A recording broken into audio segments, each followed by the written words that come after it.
Good morning. Today's Tidbit is brought to you by Georgia Humanities, who so graciously granted our society a grant to produce these tidbits of Georgia history.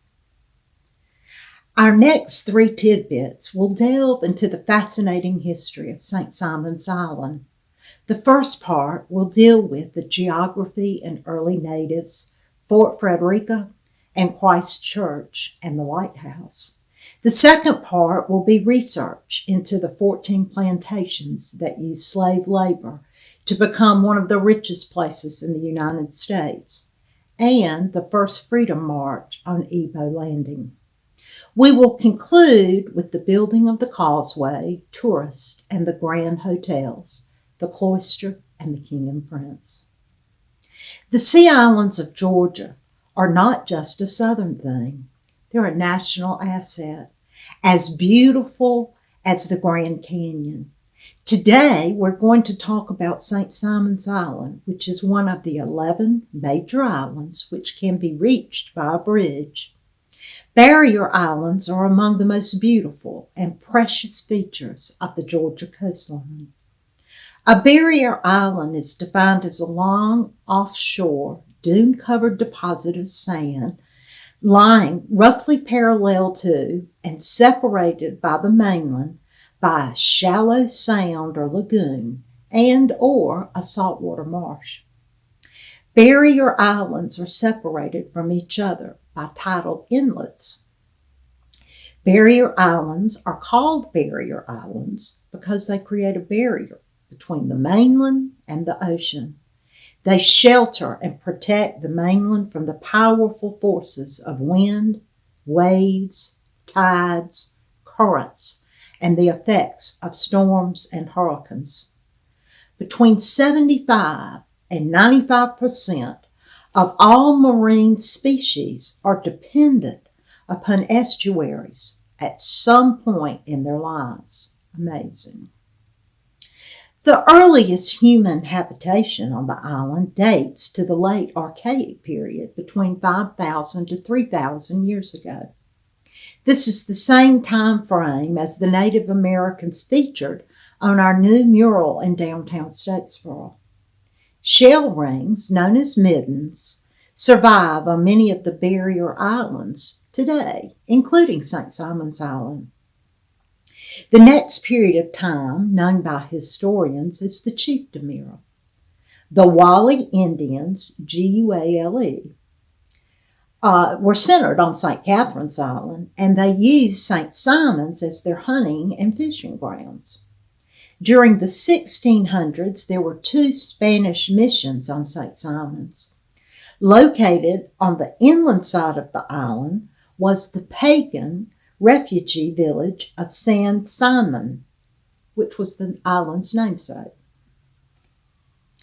In the early 1700s, Georgia was the epicenter of a series and centuries-old conflict between Spain and England.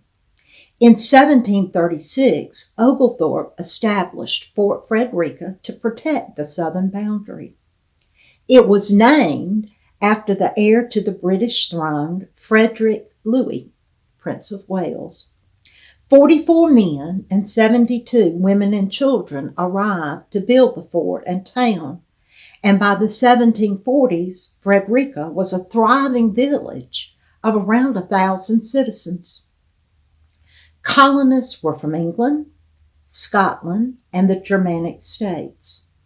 The fate of Georgia was decided in 1742 when Spanish and British forces clashed on St. Simon's Island. Fort Frederica's troops defeated the Spanish in the Battle of Bloody Marsh. As a child, we rode by this and many times stopped to read the historical marker. Once again, I didn't get the bloody part. I saw nothing red or gory. But I do remember Daddy saying that if the English, our founding fathers, hadn't won, we would be speaking Spanish.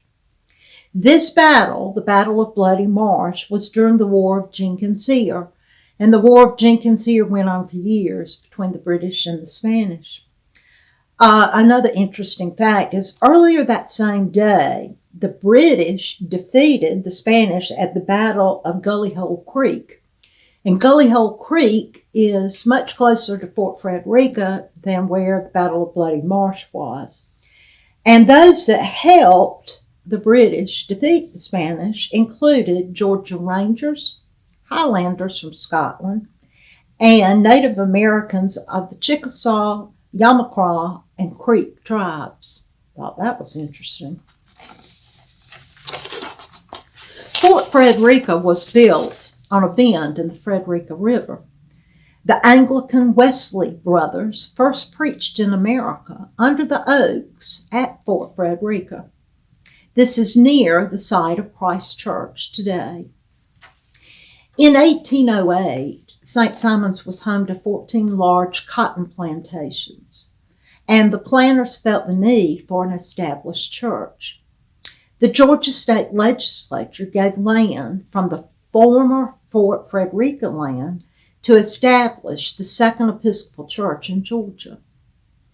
The first church here was constructed in 1820, and parishioners worshiped here until the outbreak of the Civil War. The little church was a community and social center. Here the mail was delivered.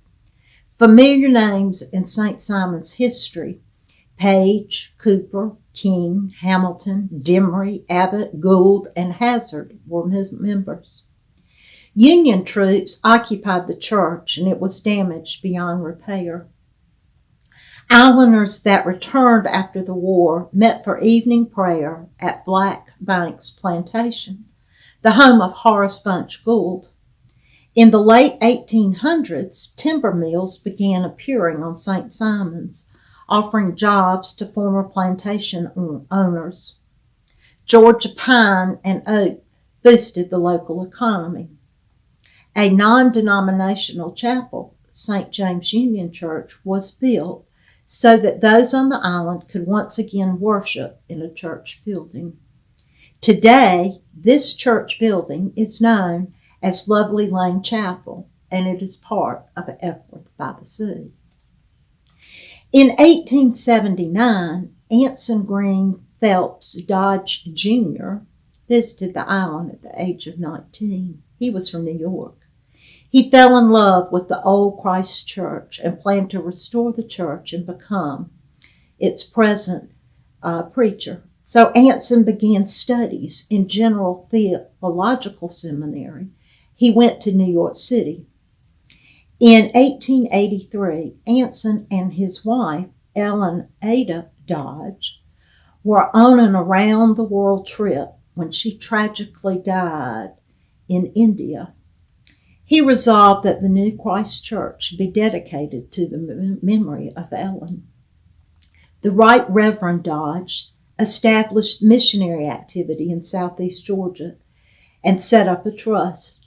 The Dodge Fund was responsible for founding 34 Episcopal churches. Anson later married Anna Gould of Black Banks Plantation. They had a son who tragically died in a runaway carriage accident. Anson died at the age of 38 after giving his life totally to the service of the church. Reverend Watson Wynn was the next rector. He was a Virginian, and he was a descendant of a sister of the Wesley brothers, John and Charles. He served as rector for 28 years. One of my all-time favorite cookbooks is from Christ Church. During college, I spent a lot of time on St. Simon's. My college roommate, Sister Hanbury's family, had a home on Sea Island. We attended church at Christ Church as the Hanburys were very devout Episcopalians. The cemetery behind Christ Church is one of my most favorite cemeteries in Georgia, and you know I love cemeteries. Daddy and I have spent many hours in this holy burial ground. You can't talk about Christ Church and not mention Eugenia Price. She wrote a trilogy about this area. One of my favorite books of all time is Beloved Invader. If you haven't written it, go get it now. It tells the sad love story of Anson Dodge. Thanks for sharing some time today. Bye.